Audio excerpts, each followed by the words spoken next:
arrested in connection with the death of 3-year-old Josiah have been released. Beto O'Rourke was in town last night, and early voting has been steady in Tom Green County. Those stories and a lot more. I'm James Bellini, and this is Live.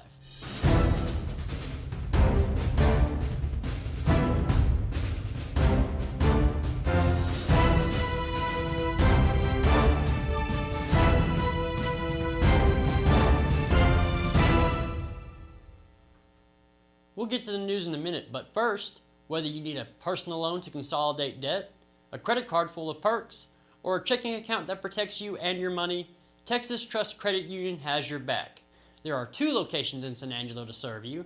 Their newest is at 3712 FM 2288, right behind the Chick-fil-A on Sherwood Way, and that's pretty convenient for the Bluffs in Southland. The other location is located downtown at 337 West Twohig Avenue, and they're all over North Texas. To find out where, visit Texas Trust Credit Union online at texastrustcu.org. That's Texas Trust and the letters cu.org. Now, on to the news. Messages were summarized between Chytel Lemuel and Mark Neves, the couple arrested in connection with the death of 3-year-old Josiah. On January 17, 2024, police were called to the 2000 block of Vaughn Street in San Angelo in response to an unresponsive child whose body temperature was so low the hospital could not even get a reading. Josiah later died due to hypothermia. In the 9-page affidavit, messages were summarized between both Neves and Lemuel where they allegedly agreed to start starving the 3-year-old. According to the documents, Josiah received spankings with the belt and beatings where Lemuel said she did not think she was leaving bruises. In a video found on her cell phone, Josiah appeared to be in medical distress and suffering due to hypothermia while sitting in the kitchen. He was even too weak and cold to even eat the sandwich he was given. Then, Lemuel came into the kitchen, saying to herself, or asking herself, where she left her phone, looked at Josiah in that condition, found her phone on the table, saying, "Oh, there it is," then returned to the living room. The doorknobs of the bathroom and the bedroom were installed with the locking mechanism facing out, so someone inside the rooms could be locked in. Both Neves and Lemuel were arrested in Abilene and transported to Tom Green County Jail, where they are both currently being held on over $1 million bond each. Also in the affidavit, a doctor with Texas Panhandle Forensics documented significant findings of neglect, and the documentation on malnutrition showed Josiah weighed in the 55 percentile at 1 month of age, 38 percentile at 7 months, 17 percentile at 1 year, 4 percentile at 2 years, 1 percentile at 3 years, and 0% at the time of his death. A rollover crash near downtown San Angelo sent 1 person to the hospital. Just before noon today, police and first responders were called to the intersection of South Coningheim and West Twohig for a crash between a silver Chevy pickup and a Nissan SUV that was on its roof. Both sides had little information regarding what had happened, and the single occupant of the Nissan was transported to the hospital.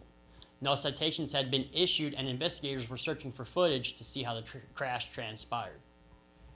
Early voting started this week in Tom Green County and so far has drawn nearly 2,000 voters throughout the week. The turnout has been steady all week long, as on Monday there were 422 votes cast, 480 votes were cast on Tuesday, 438 votes were cast on Wednesday, and 433 were on Thursday. There is no early voting this weekend, and next Monday and Tuesday are the last days for early voting before Election Day on May 4th.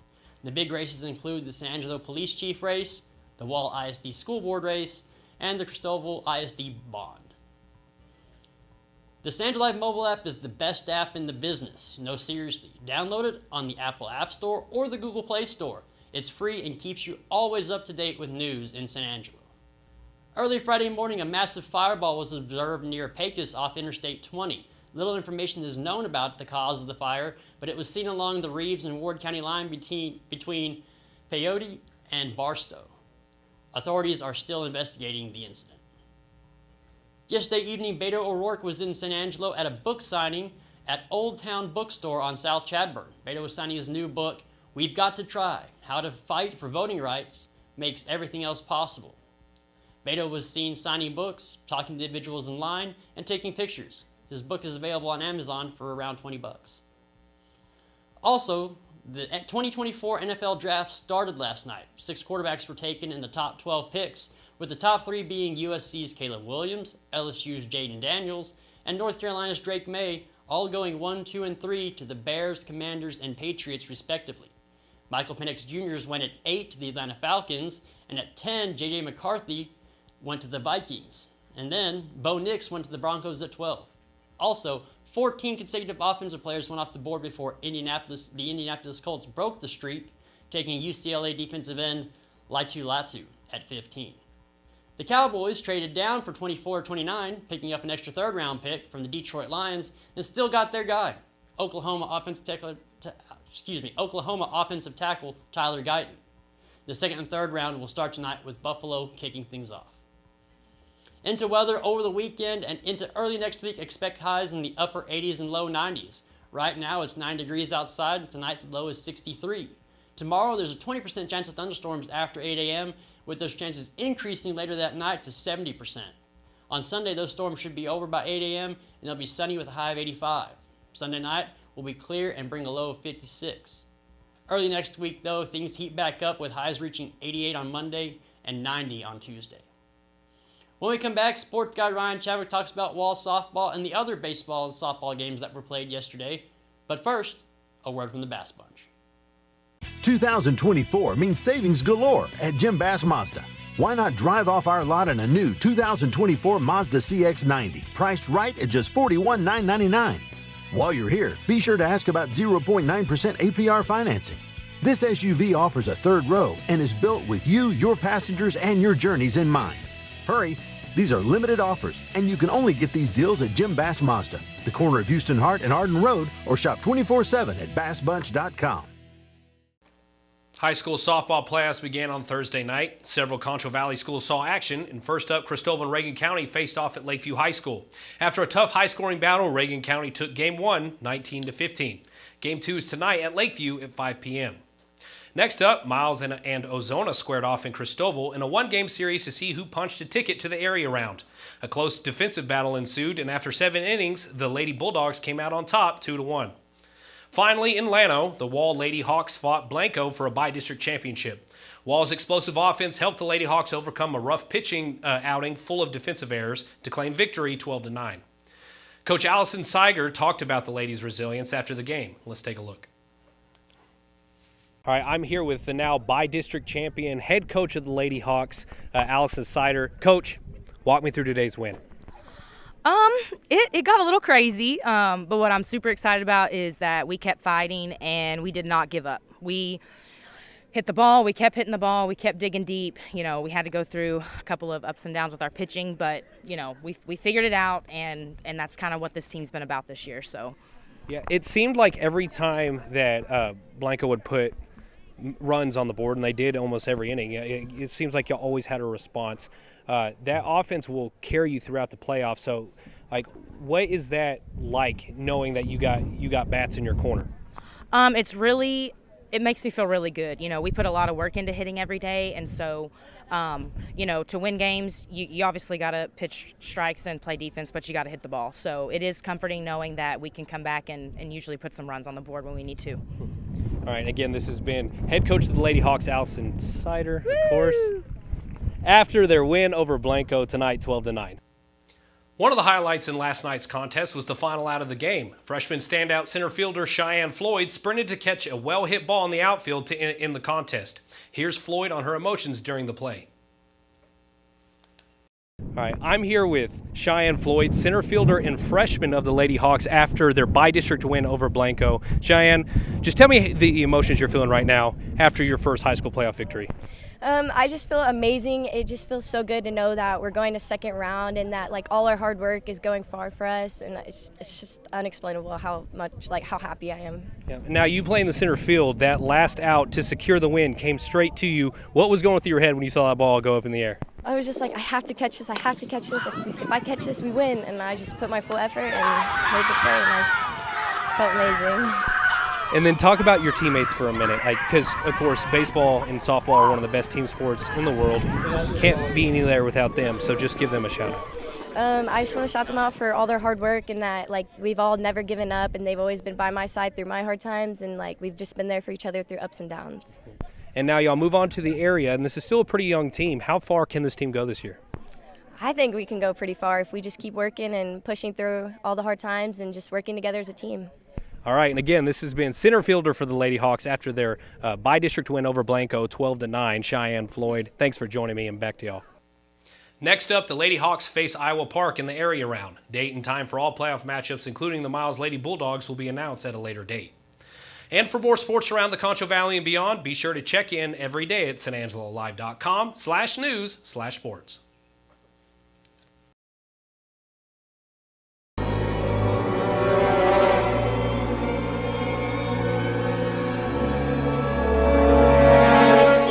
That's so gross. Deep down, your rugs are dirtier than they look. Carpet Tech safely cleans all types of rugs, killing germs and removing spots and odors. Right now, get 15% off rug cleaning from Carpet Tech. Call or schedule online at carpettech.com. If your home is in a wreck, call Carpet Tech, yeah. And welcome back to the show. Joining me today is Marilyn Golightly with the Adult Literacy Council of the Concho Valley. Yes. And I'm so glad you're here, Marilyn. Thanks for coming. Thank you for having me. Now, you've got a big event coming up this weekend. Let's talk about that. Okay. A big event every day, though, is what we want to do. There you go. And it is the Adult Literacy Council, but I am really pleased that we've got kids. Mm-hmm. So I think we're going to maybe have to change it to the Learning Center because we do have children that need help, and we're seeing more and more kids. Okay. And I think in the summertime, I would hate to go for tutoring after school at 4:15. But anyway, maybe on the summertime will be fun. So we do reach out to anybody that needs our services. Okay. We can do that. But yes, Saturday, the 27th, from 10 to 2 in our parking lot. But if someone needs to come inside, we can. We're going to have a community fair. Okay. And that is to let people know of the resources that are available in our area for them. And we'll give away, of course, books. And we will have some wonderful dogs there that kids can sit at a table and read to the dogs, and the dogs will just meow, not meow, bark, whatever. Yeah. But anyway, we've got a lot of activities, and we've got probably 20 different agencies that will be there. Well, that sounds like one of the best things going on this weekend. Maybe a busy weekend, but 20 organizations, 20 agencies there in the parking lot, right behind the bus station on the access road to the loop, 6th Street, I guess. Yes. All right. And what does the Learning Center do? What do you do right now?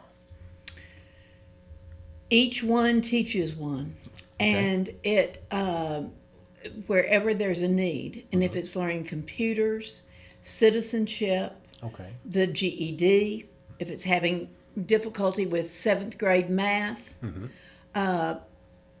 whatever, then filling out a job application. Learning English, I probably said that. And we have all ages, ages, and wherever there's a need, as long as we have a volunteer. And that's what's wonderful. We're always recruiting volunteers, but everybody's a volunteer that wants to help. And we all have talents and abilities that we can share with others. So that's what we're doing. And you're going to be on San Angelo Gives, which is coming up in May, and you're one of the agencies on San Angelo Gives. Yes. It's a wonderful community effort with San Angelo Gives, and we're really pleased that we can be part of that. We haven't done a whole lot of big activities to put our name out there, but we're still there. I'm still there. And literacy is important. We were kind of talking about this earlier. Everybody's on their phone, and now there's Google, and so you don't really have to search much. We're not requiring kids to read or to read and write as much as we used to. True. Why do we need literacy? What's so important about being able to read? Traffic, getting a driver's license, knowing how to make a cake. just getting by, looking at the doctor's notes and prescriptions. To me, it's every day. And if it's getting my son-in-law got me an electric lawnmower. I read the instructions every time I start it, and I don't mow once a week, but every 2 or 3 weeks, and I read the instructions. And did last night. I was making cookies. Check that out. I had to look at And it goes from there. The better your ability to read, the more you can, and the higher you can go education-wise. Sure. And so y'all play a vital role in assisting folks who might need a little extra help outside of school. Right. We do that, and we're very blessed in that we do have some kids from Central as well as from ASU that are willing to share their knowledge with others. Okay. And it's wonderful to have a college boy that can come in and tutor and help other young men or young kids even. Kiddos, And so it makes learning fun. And learning is fun. And reading is fun. There's some things that we have to do that are instructional and, they're difficult and it's not that entertaining, but yet at the same time, if you want to drive between here and Arkansas, you've got to read the signs, you've got to read the maps to get there and that kind of thing. Which exit do I take? So it just makes everything so much easier to be able to read and recognize and comprehend those little things, everyday things. Right, making change. Yeah. What do things cost at the grocery store? Yeah, right, exactly. So it's a necessity, and I really feel sorry for those that can't do it. But at least they're coming to us and wanting to learn, and that's great. And it's been a couple of years ago, but I love it that there was a 85-year-old lady that drove to Lakeview. I want to get my high school diploma. And they said, well, you can't do that. You'll have to go to Howard College. And she drove at 85 to Howard College. And they said, if you don't know the computer, you can't do it. Oh, no. And I absolutely loved it that she came in the Leadership Council, and of course I hugged her. Of course.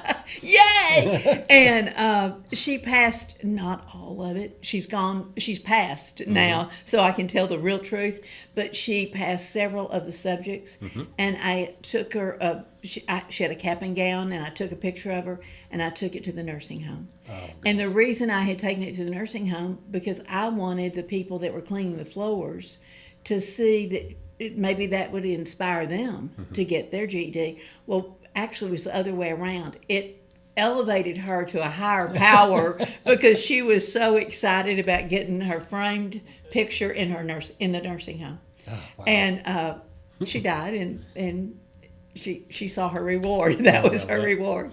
And so that's fun. That's a fantastic thing, Marilyn. That's wonderful.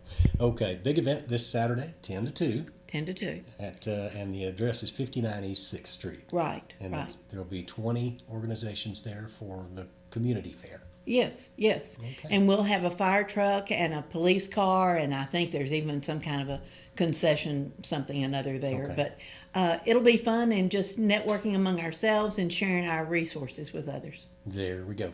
Marilyn, thanks for being here. Thank you. All right, we'll go back to you guys.